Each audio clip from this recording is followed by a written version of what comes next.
Welcome back to the Jersey Buzz podcast. I have with me today a really cool man. Basically, I call him a badass. He's in this magazine, Inside Kung Fu, with a huge article. And I am so excited to have the honor of being able to celebrate with you a conversation of 70 years practicing this art and having the title of Grandmaster. Welcome to the show, Grandmaster S.L. Martin. My pleasure. Thank you for having me. Oh, I have the goosebumps, and I keep saying that today must be a special day, because most people don't even understand what we're talking about, to include myself. That's why you're here. And, I met you guys. You have a school in Bordentown City, That's correct. and I've seen you at lots of events where your students perform, and they are on point, amazing. We even did a video for I remember. the new year. Yes. And tell everyone, to have the title of Grandmaster, what does that actually even mean? Well, the title of Grandmaster is a modern term because in ancient times, the head teacher was just known as Sifu or father teacher. But the title of Grandmaster came about, I would say maybe 20, 30 years ago, where they saw a need for titles to elevate people so that the students could show levels of progression. In actuality, um, Grandmaster is usually just the person who's the senior person in a given martial arts discipline. So in China, mainland China, for example, they don't use that term as much as they do in Europe and America. They just tend to still use the title father teacher. I like So, father teacher. father teacher brings about more of a patriarchal system where the teacher is responsible for his students as if they were his children. I love that.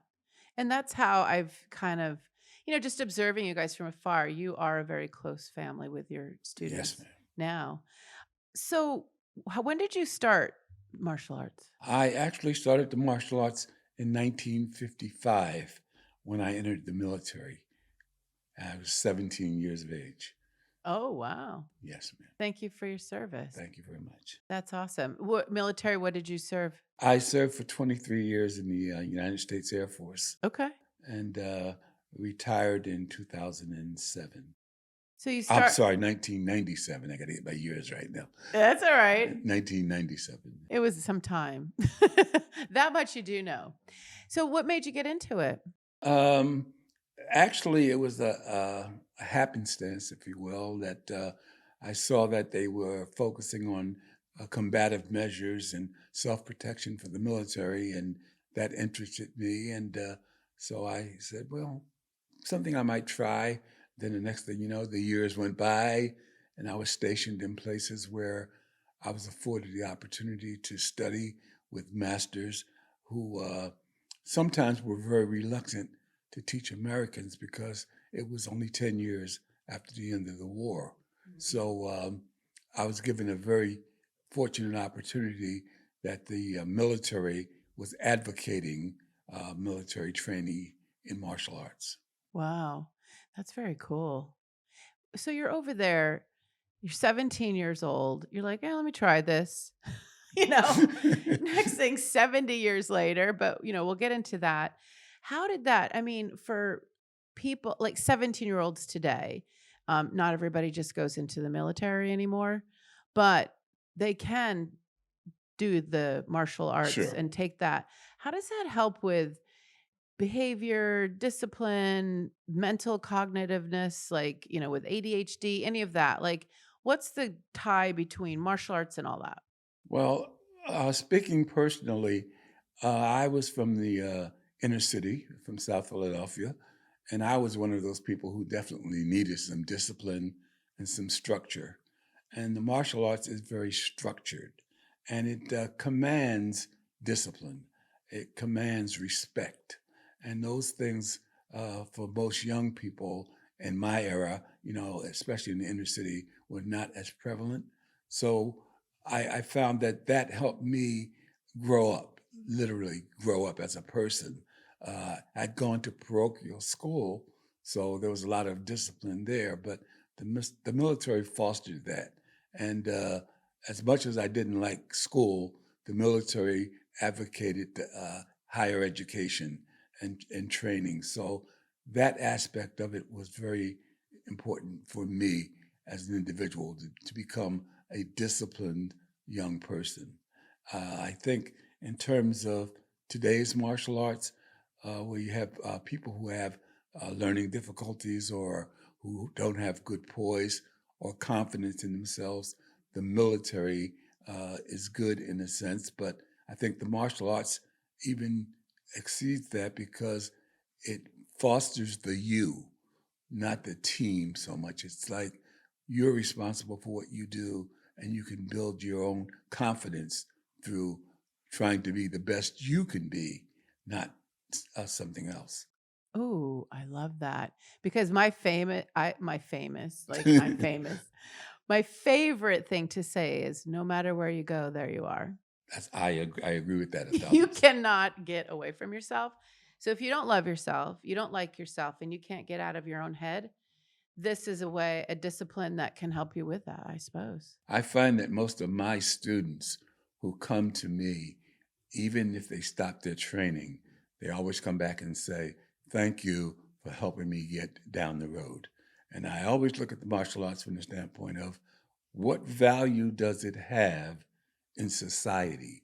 Not the kicking, the punching, the use of the ancient weapons and those things, but what does the martial arts do to make you a better person in society? And I think that when you meet true martial arts people, and I must be very adamant about that word true martial arts people, most of them they're not arrogant, they're not belligerent, they're very calm people, very confident inwardly, and they're great people, whether they're masters or students. And I think that's what the martial arts offers for society I love it. And we need that right now. more than ever. Yeah, for sure. That's why we're having this conversation. I just feel like martial arts is kind of something that, that you would see on TV when, Mhm. they had all the shows. But now it could be a resource for someone who needs to get out of their own head, and society's a little on the crazy side right now, to say the least. So, something interesting. What were some of the biggest challenges you faced when introducing and developing the Chinese martial arts in the US during the 1970s? Well, it was very difficult because at that time, most people who saw the Chinese martial arts saw it through the Hong Kong film industry. And that was people flying through the air, fire coming out of their hands, Right. and all of those kind of things. So the Chinese martial arts was not looked upon as either a discipline or a method of self-defense that was effective because of those movies. But what Westerners did not understand is that that Hong Kong production was no more realistic than our cowboy movies, where the cowboys would shoot 8 times out of a pistol that could only shoot 6 bullets. So It's they true. didn't understand the difference between what you do in the movies and what real life is, and how without those films, many people would not have been exposed to the Chinese martial arts at all because China is such a big country and so far removed from our culture. So far removed Yes, from food to everything. from everything. Yes. So, speaking of actually just bringing this up, is there part of a food program as well being in the martial arts of clean eating, all of that? I advocate good living. I'm not a proponent of trying to tell people how to eat Yeah. or what they should do with their body in that sense. I just remind them that if you don't take care of your body, everything else is a moot point. And I think that many people find the martial arts just for physical activity, just for something to do. At my age, many people in our society are probably not in the physical condition I'm in, but I've never had a serious injury. So I've done the martial arts for 70 years, and it's helped me be, I would say, healthier and more confident in my physical ability. Oh, 100%. Yes. I mean, you guys have to see him. We'll put some videos up, but yeah, you're definitely in tip-top shape. I'm hanging in You're hanging. Well, there. as you get older, I mean, because I'm, over the seasoned marker of 50, what I find is that that's when you really kind of start to pay attention to, all of a sudden you're walking and you're like, whoa, where'd that come from? Right. And you have to move. So one of the things that I was talking about is I'm always like, Tai Chi, Tai Chi. So, as somebody who is, older and isn't going to go into like young and go for a black belt, what are some of the classes or things that people could take to get that more? And balance is an important aspect when you're getting older so you don't fall and all that fun stuff. I think that the martial arts affords people a lot of avenues for health. Tai Chi is one. Qigong, the internal energy in your body, is another. Some martial arts that are not overly ballistic can still be practiced by many students. When we are in Taiwan, which we used to go to every 2 years, we find that 5 o'clock, 6 o'clock in the morning, many people out there in the parks exercising, doing Tai Chi, martial arts exercises, breathing exercises, and those things. But that is part of their culture. And now it's not something we Westerners were kind of brought up to do. Uh, we tend to ride our cars, they tend to walk or ride their bicycles. So uh, they tend to be somewhat healthier from a diet perspective, but also an exercise perspective. And there are many martial arts that afford students and people in their later years to be able to have fun and enjoy themselves physically. I know we're living longer Yeah, now, yes, ma'am. living longer, and you want to be active. Like, you don't want to just sit in a chair all day. Well, you have to be active because if you're dormant, what ends up happening is the geriatric process kind of just moves a little faster sometimes. So let's talk about something with, today people are going through whatever they're going through for many reasons. There's been a lot of conversation about breath, and I know it's a very focal point part of this discipline. What is some like breathing? Why is breath so important? Well, you you have breath for a couple of reasons. One of which is oxygenation of the blood, but the other thing is circulation, so that your whole body, is involved in the process of life. So if you could think of it as a big train station with railroad tracks going and branching off to different parts to stop here, stop there. If you don't have a whole body concept, you tend to fall victim to maladies that you may have been able to prevent, sometimes not. But I look at it from the standpoint of the fact that most people, even when they exercise, don't breathe properly. I know. We are supposed to breathe in through our nose and out through our mouth. And I've seen many people do the thing, and they don't realize that's not really helping them. So breath control is important. And the Asian cultures have known that for years. Yeah. And we in the West, not so much. But I think that uh, breathing and relaxation also alleviates a lot of stress. And stress is a killer. Yeah. So 100%. I'm pretty much right now um, relatively stress free. But as I said, I've done the martial arts so long that I don't do it anymore. It is who I am. Oh, I love that. So when people say, "Do you do the martial arts?"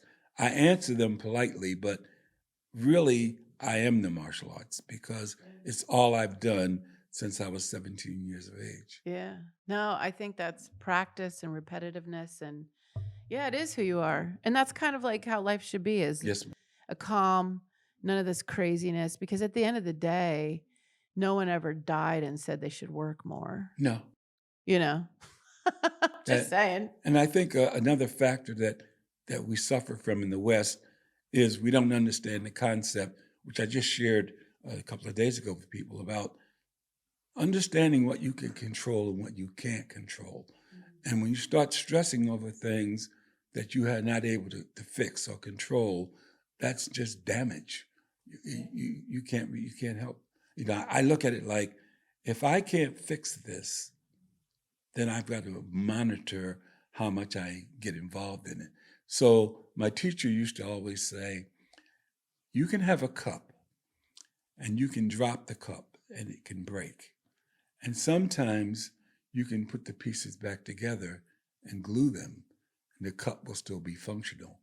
But there are many times the cup will shatter and you'll need a new cup. Hmm. So that's what sometimes people don't get. No, I love that. Oh, that's going to be a soundbite for sure. I love it. I love it. Now, also, you guys have a big competition coming up, don't you? Yes, we do. We have a Yeah. competition coming up on May the 3rd. It's our 47th or 48th year, consecutive year of martial arts tournaments, which are the sport aspect of the martial arts, where different schools from around the area, tri-state area, come and compete against each other in a sport configuration. I know. Well, it gives you some, everybody needs goals. Yeah. So if you're just getting into it, you go to this, it motivates you, right? And you have camaraderie. You meet people. For example, we have a tournament that we attend in July in Maryland, and we've been going there since 1991. And we have so many friends from Europe and Asia that we meet, and we look forward to seeing Yeah. at those events. These are people we would never have met in our life.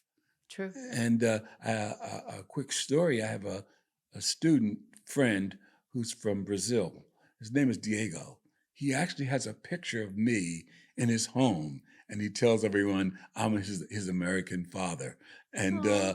he's a nice kid. And I've met him at those events, and every time I see him, we light up, and he's just like he's a member of my family. I know. That's awesome. Does that make you feel good? It really does. It's the part of the martial arts that's very fulfilling when you have that camaraderie with people that you would never have met in your life. Yeah. It's your soul family, I say. Yes, yes.